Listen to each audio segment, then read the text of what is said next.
My family called it love. Funny how quiet it got when I spoke the truth. So you know how everyone tells you that if you're patient and kind, life will reward you? Yeah, that's cute in theory. In reality, it rewards people who know how to smile while stabbing you in the back. I learned that the hard way, in a lace wedding dress that cost more than my car. I'm Lydia Moore, 28, pediatric nurse, part-time people pleaser, and according to everyone in my small Savannah circle, the luckiest girl alive. Because I was about to marry Ethan Cole, the guy with the golden smile, the waterfront condo, and a family name that got him into every country club south of Atlanta. He's one of those men who can sell a house, a dream, or a lie with the same tone of voice. From the outside, we looked perfect. He was the charming realtor. I was the sweet nurse with a calm voice and tired eyes. And honestly, for a while I believed it too. I thought we were building something real. That quiet, grown-up kind of love that doesn't need fireworks to feel safe. Then came Sienna, my best friend since nursing school. The kind of woman who smells like coconut oil and entitlement. She's an influencer, 200,000 followers, brand deals, and the uncanny ability to make every conversation about herself. She used to say, "Lyd, you're too humble. You should post more." What she meant was, "I like you quiet. Stay that way." Ethan adored her. At least that's what it looked like. He said she was great energy. That phrase still makes my stomach twist. I'd catch him watching her Instagram stories longer than necessary. Little things, her laugh, her compliments, the way she'd call him E like they had some private joke I wasn't part of. And every time I brought it up, he'd laugh it off. "You're overthinking again, babe. Don't ruin this with insecurity." So I didn't. I smiled through the dinners, the family gatherings, the endless wedding planning meetings where his mother, Lorraine, reminded me that Cole women don't gain weight before the big day. She'd say it sweetly, with that syrupy southern politeness that cuts deeper than any insult. I'd laugh because that's what you do when you're marrying into money. You play nice, you blend in, you don't make waves. What they didn't know was that I'd already spent my life trying to prove I belonged. I grew up in a trailer outside Macon. My mom worked double shifts at a diner, my dad left when I was 10, and the first real compliment I ever got was from a patient's parent who said, "You're the kind of nurse people trust." That meant something to me. It still does. Ethan knew all of that. He knew my story, my scars, the parts of me that never quite healed.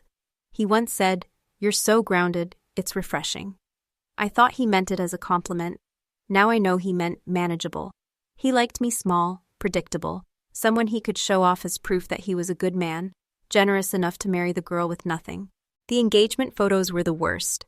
We did them downtown, under the live oaks near River Street, where tourists smiled at us like we were some Pinterest-perfect couple.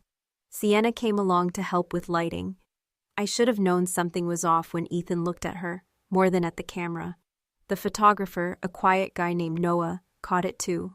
I could tell by the way his lens hesitated every time Ethan's gaze drifted past me. That night, after everyone left, Noah handed me a flash drive.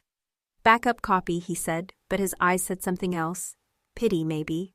I didn't understand it then. I do now. For weeks, I kept telling myself I was lucky, that everyone has their flaws, that I was just tired from the night shifts. But somewhere deep down, I already knew. The kind of knowing that keeps you awake at 3 a.m., staring at the ceiling, praying you're wrong. Still, I pushed forward, picked flowers, tasted cakes, smiled through fittings. Savannah's air was thick with summer and expectation. People kept saying, "You must be so excited." And I'd nod, pretending not to feel that quiet dread crawling up my spine. The day before the bridal shower, Lorraine pulled me aside. "You really hit the jackpot, sweetheart," she said, sipping her sweet tea.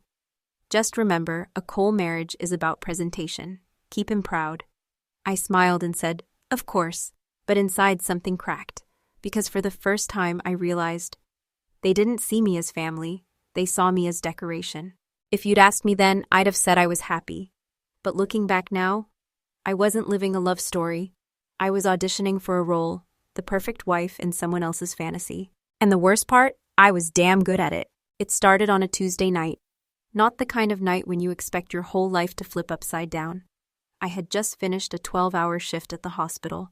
My feet were killing me, and all I wanted was to collapse on the couch with leftover Thai food and some mindless TV. Ethan was working late, showing a waterfront listing to some investor from Texas. At least that's what he said.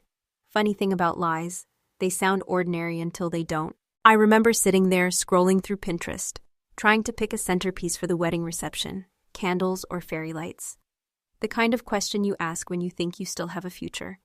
Then Ethan's text popped up. Not on my phone, but on my iPad. I had synced our Apple devices a few months earlier because he kept forgetting his calendar. It was supposed to be convenient. What it turned into was divine intervention. At first, I didn't even realize what I was reading. Can't wait until this charade is over, it said. Counting the days until it's just us again.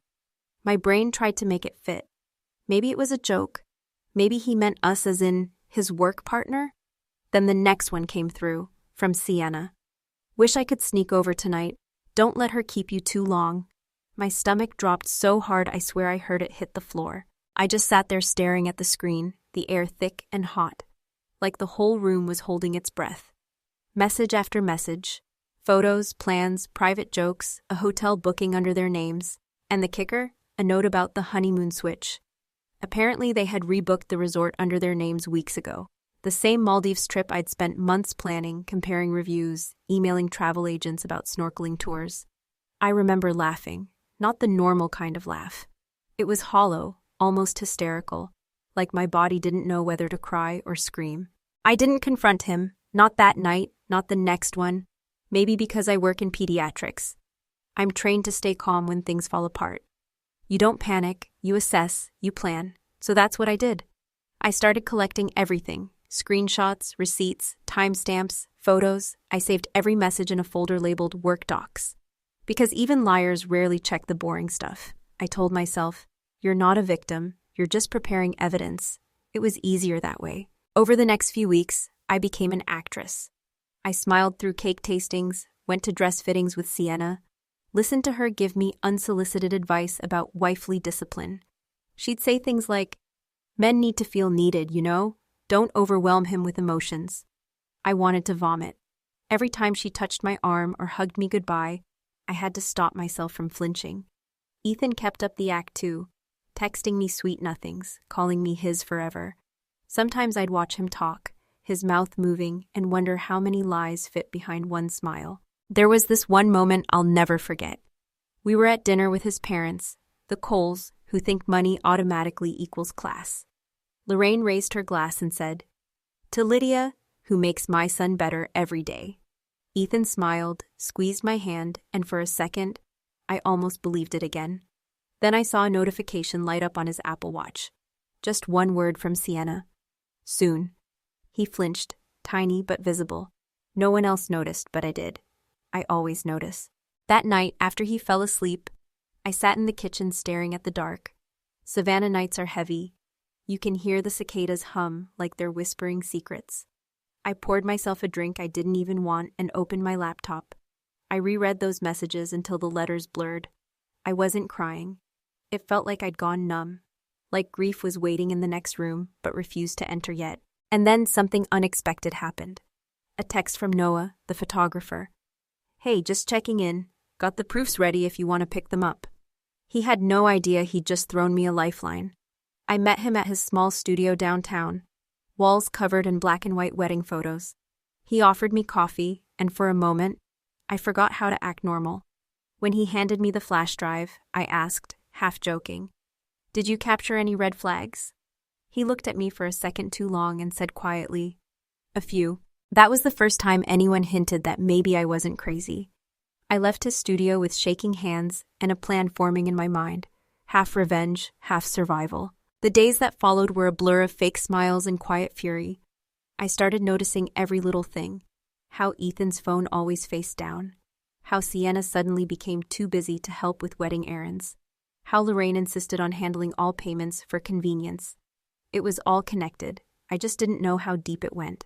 One night, while Ethan was meeting clients, I drove past his office. Not proud of it, but curiosity beats pride when your world's collapsing. His car wasn't there. Instead, I saw it parked outside Sienna's apartment. I didn't go in. I just sat in my car across the street, headlights off, watching her balcony lights flicker on. A shadow moved behind the curtain, two shapes, one laugh. That was the night I stopped loving him. But here's the thing. I didn't lose it. I didn't throw things, didn't scream, didn't show up banging on her door. I went home, washed my face, and wrote everything down. Date, time, place, what I saw. Documentation is power. I've learned that from years of medical charts and angry parents. I wasn't going to burn my life down in rage. I was going to let the truth do it for me. By the end of that month, I had a digital archive that could make a divorce lawyer weep with joy. But more importantly, I had clarity. I wasn't going to marry Ethan Cole. I was going to expose him, not with hate, with precision. I didn't tell anyone, not my mom, not my friends, not even Noah.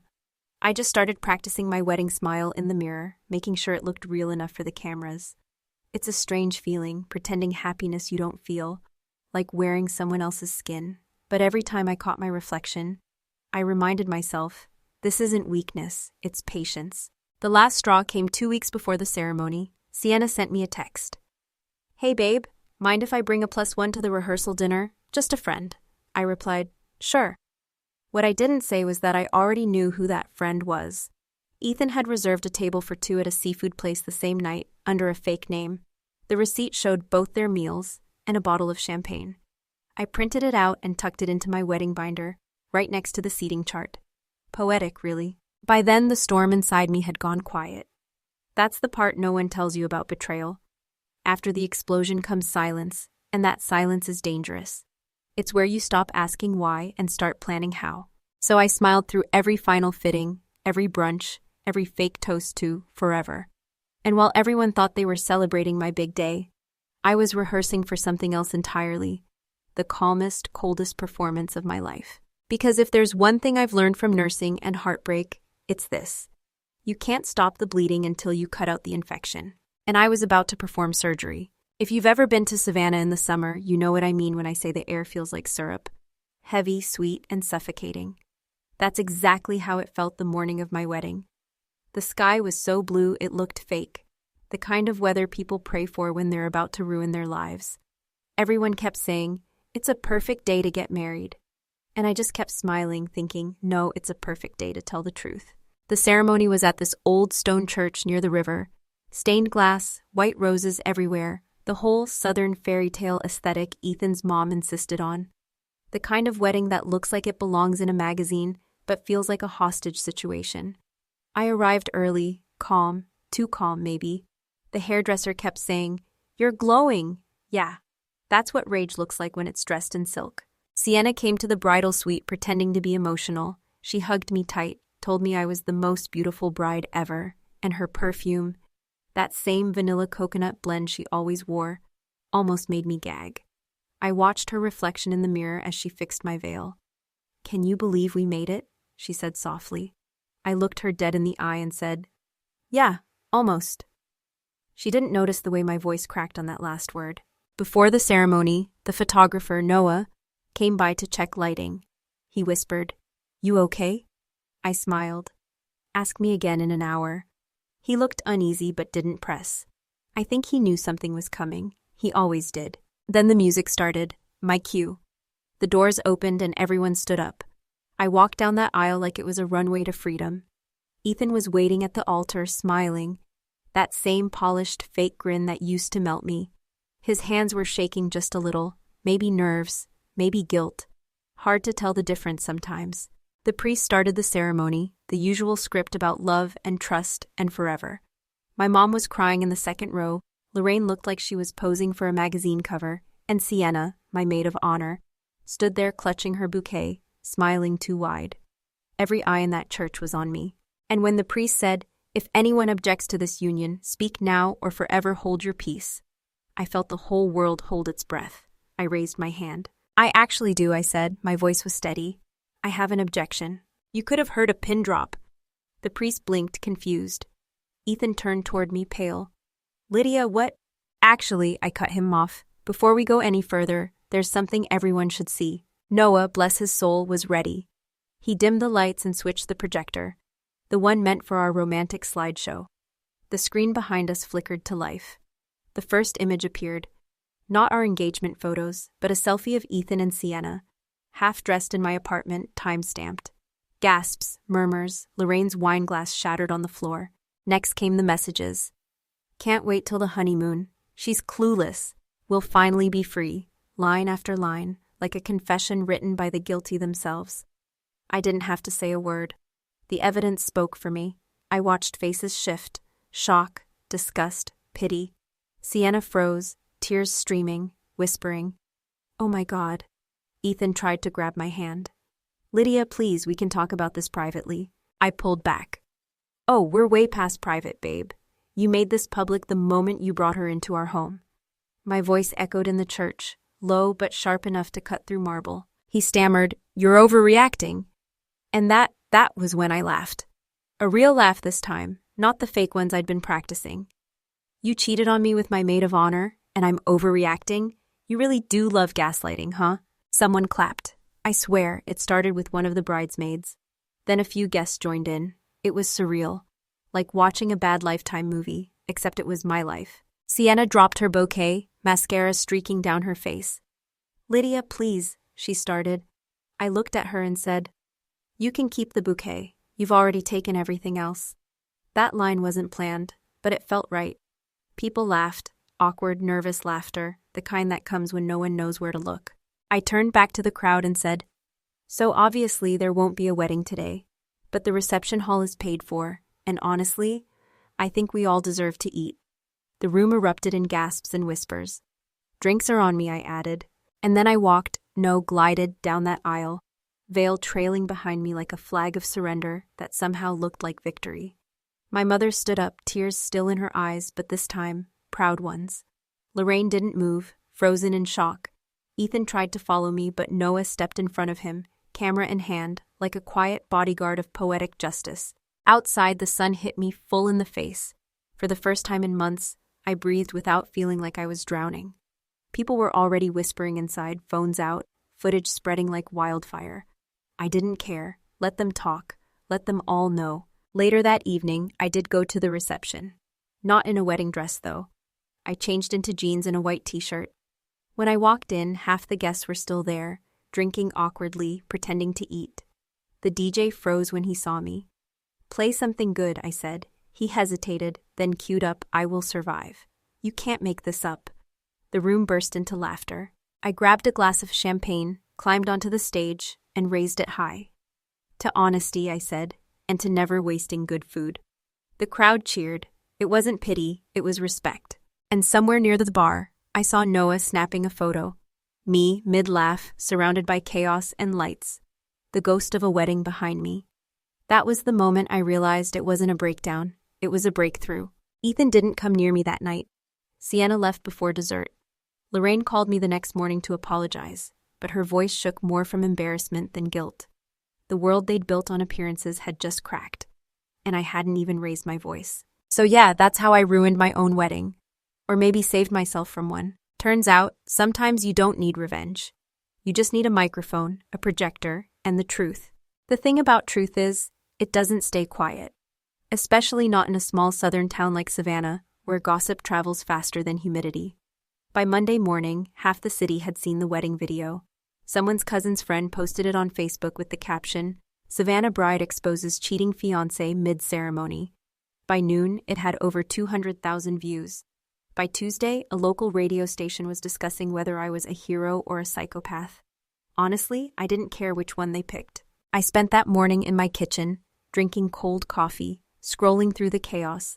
Headlines, comments, DMs, strangers calling me brave, others calling me dramatic. My phone buzzed nonstop, but the silence inside my apartment was peaceful. For the first time in months, no pretending, no fake smiles, no performance. Just me and the quiet hum of the fridge. Ethan called 23 times. I didn't answer once. He left voicemails, first apologizing, then begging, then angry. You could hear the desperation unraveling. "We can fix this," he said. "You didn't have to humiliate me like that." I laughed out loud. The irony of him worrying about humiliation after what he'd done, classic. Then came the fallout. Ethan's company dropped him. Turns out, selling million-dollar homes requires a trustworthy image. And apparently, cheating in front of 180 people doesn't scream integrity. Sienna lost her sponsorships within days. One of her brand partners posted, "We value honesty and respect. Effective immediately, we are ending our partnership. Brutal, but poetic. Lorraine, his mom, called me 2 days later. Her voice was soft, fragile. Lydia, dear, I don't know what to say. I could tell she'd been crying, maybe more from embarrassment than heartbreak. I raised him better, she whispered. I truly thought, she paused, he's not welcome in this house anymore. For a moment, I almost felt bad for her, but then I remembered every backhanded comment. Every time she reminded me I was lucky to be chosen. I just said, people show their true selves when they think no one's watching, Lorraine. Maybe this was just his turn. She didn't respond, just sniffled quietly and hung up. I didn't post anything myself. Didn't need to. The world was doing it for me. Friends from work texted saying I was iconic. A patient's mom sent flowers that said, for the woman who chose herself. Even my boss, who's usually all business, pulled me into her office and said, you've got more guts than half the men I know. But the real moment, the one that hit me hardest, was when Noah stopped by. He had that same calm energy, like someone who'd seen too much but never judged. He handed me a manila envelope and said, I printed something for you. Inside was a black and white photo he'd taken at the reception. It was me, mid-laugh, champagne glass in hand, hair slightly messy, eyes bright. Behind me, the decorations blurred into chaos. He'd titled it, The Moment She Chose Herself. I stared at it for a long time. For the first time in years, I saw myself as more than the good girl, the quiet nurse, the lucky fiancé. I saw someone free. We ended up sitting on my porch, sharing a beer like old friends. He didn't pry, didn't ask the usual questions, just said, you handled it like a surgeon, precise. I grinned. Old habits die hard. He smiled back. You ever think about turning this into something? A story, maybe? I shrugged. Not sure the world needs another heartbreak story. He looked at me, serious this time. Maybe it needs one where the woman wins. That line stuck with me. Of course, the internet had its opinions. There were people saying I'd ruined 3 lives. Sure, maybe I did, but none of them were mine, and for once that felt like justice. The funny part? I never really wanted revenge. What I wanted was truth. I wanted Ethan to look in the mirror and see the kind of man he'd become. And in a way, I think he did. A week later, he emailed me, one long paragraph about how he'd lost everything, how he couldn't sleep, how he still loved me. I replied with one sentence, you love control, not me. Then I hit send and blocked him. Felt better than any revenge plot ever could. Meanwhile, Sienna tried damage control. She posted an Instagram story crying, saying she'd made a mistake and wasn't herself. The comments were ruthless. My favorite one read, you were yourself. That's the problem. I didn't reply. Didn't need to. The internet had become my chorus of justice. A few weeks later, I went back to work. The hospital felt different, lighter somehow. My co-workers greeted me with hugs, some awkward, some genuine. One nurse whispered, you're like our Taylor Swift but with scrubs. I laughed. Maybe she was right. I wasn't a victim anymore. I was a headline, a lesson, a reminder that quiet doesn't mean weak. The photo Noah gave me went viral too. Someone on Reddit posted it with the caption, The Bride Who Said No. It got millions of upvotes, thousands of comments. Women from all over shared their own stories, of walking away, of reclaiming dignity. That's when it hit me. This wasn't just my story anymore. It was ours. One night, I went down to River Street, the same place where we'd taken those fake engagement photos months before.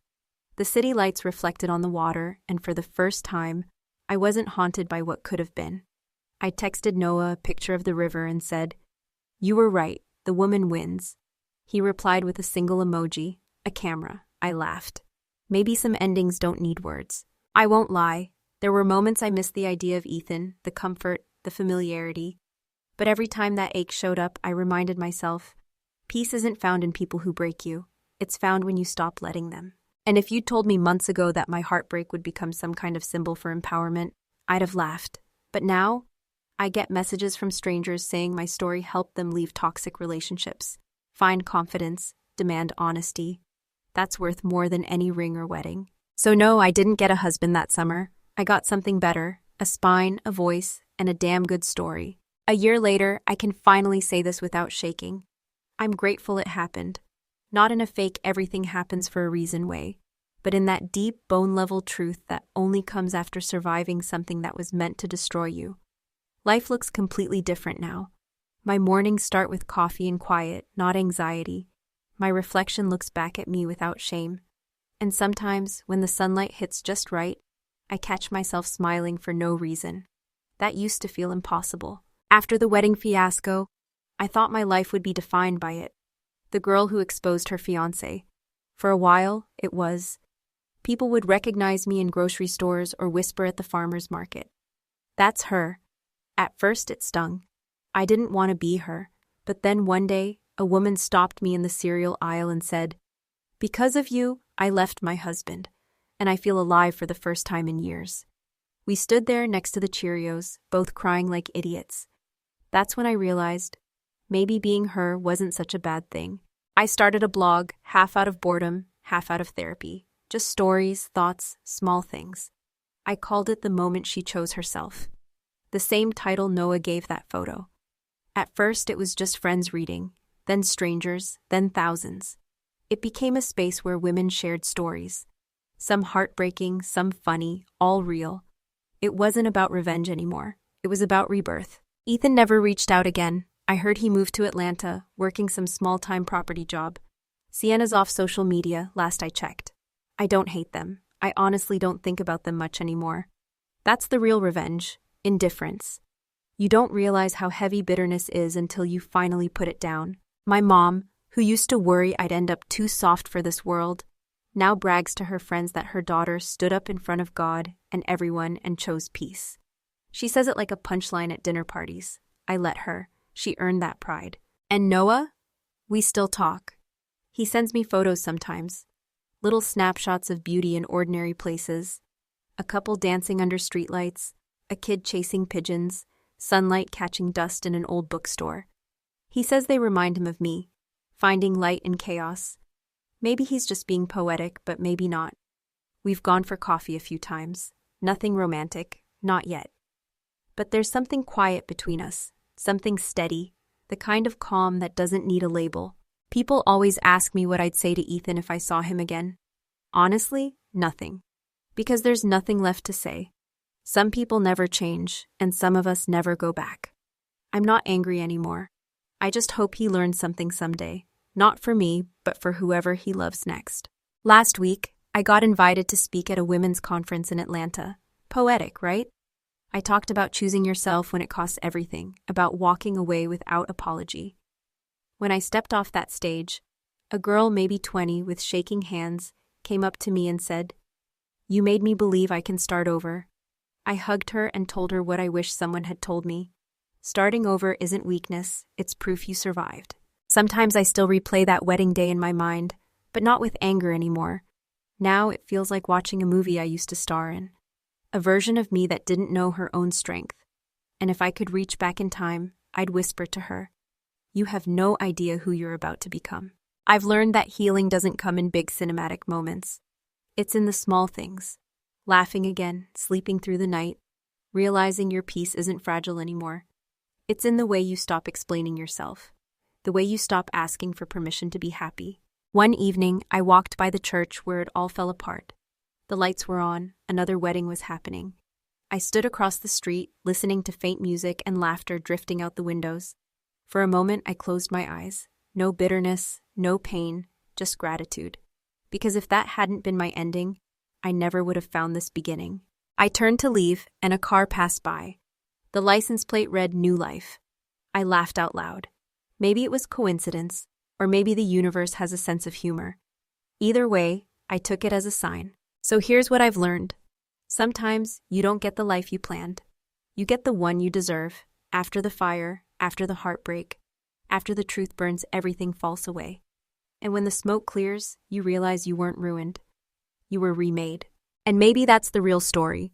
Not of betrayal or revenge, but of reclamation. Of a woman who walked away from the altar and finally met herself halfway down the aisle. At the end of it all, what I learned is simple but hard to live by. Peace isn't something people give you. It's something you claim for yourself. I used to think love meant holding on, forgiving endlessly, and proving my worth to someone who couldn't see it. But sometimes the bravest thing you can do is walk away. Not because you stopped caring, but because you finally started caring about yourself. Truth has a way of setting you free, but only if you stop being afraid of the noise it makes when it shatters your comfort. I learned that the world can be cruel, people can disappoint you, and life doesn't always play fair. But dignity? That's all yours to protect. They say, what goes around comes around. And maybe that's true, but I've also learned that karma doesn't always show up as revenge. Sometimes it shows up as peace. Now, when I think back, I don't feel anger or regret, just gratitude. Because losing people who never valued you is a strange kind of blessing. They finally apologized weeks later. I forgave them, but this time on my terms. So if you've ever been made to feel small, invisible, or replaceable, remember this. You are not hard to love. They were just too small to see your worth. Speak your truth, even if your voice shakes. Choose yourself, even if it scares you. And trust me, on the other side of that fear, there's freedom. If this story spoke to you, share your thoughts in the comments. Or tell me about a time you found your strength when life tried to break you. Don't forget to hit like and subscribe for more stories that'll make you feel, think, and maybe heal a little. Take care of your heart, my friend. You deserve calm after the storm.